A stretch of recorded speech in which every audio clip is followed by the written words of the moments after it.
Good afternoon, kanya naman si Milay Batbatera, ang inyong pambansang Batbatera. For today's video, di gini mawala kong ting-ting, maumag gina itong partner kada hapon, ang ting-ting ginata.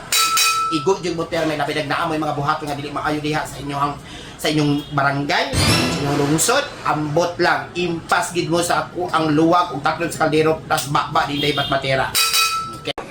What? So karon, for today's video, ang ato karong issue or topic, unsay kalainan sa mga batan-on kaniadto ug mga batan-on karon. Wow. So ari ta magsugod sa mga laki. Sa una, ang mga lalaki nga mga batan-on gihapsay o gihanay sa ginikanan or sa amahan or sa inahan para iandam kung ingkaso og maminyo kabalo na mangita sa ilang kaugalingon. Mauna nga bisan bata pa pwede na sa magminyo sa una kay tungod irresponsable na. Wow. So karon ang mga batan-on karon garabi na ka irresponsable. Dili pa mutabang, dili pa gyud masugo, ang pinakapait magsuyok pa. Proud pa kayo, ipakita pa sa video, i-post pa sa Facebook. Bitin na gid ako ang kalainan. Arita. Sa babae naman. Sa una, ang mga babae nga mga bata ginatudluan sa ginikanan mag-alig-ig, magdigamo, manglaba, manglimpyo.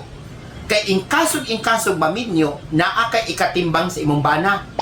Karon ang mga babae perting pagkapaita, unsay buhaton, magsigig laag, magsigig inom, laag didto, laag diri, TikTok didto, TikTok diri, di pa masugo, kung suguon mo pilit pa sa cellphone, sige rag Facebook, perti na gid ako og kalainan karon. Paano masabi?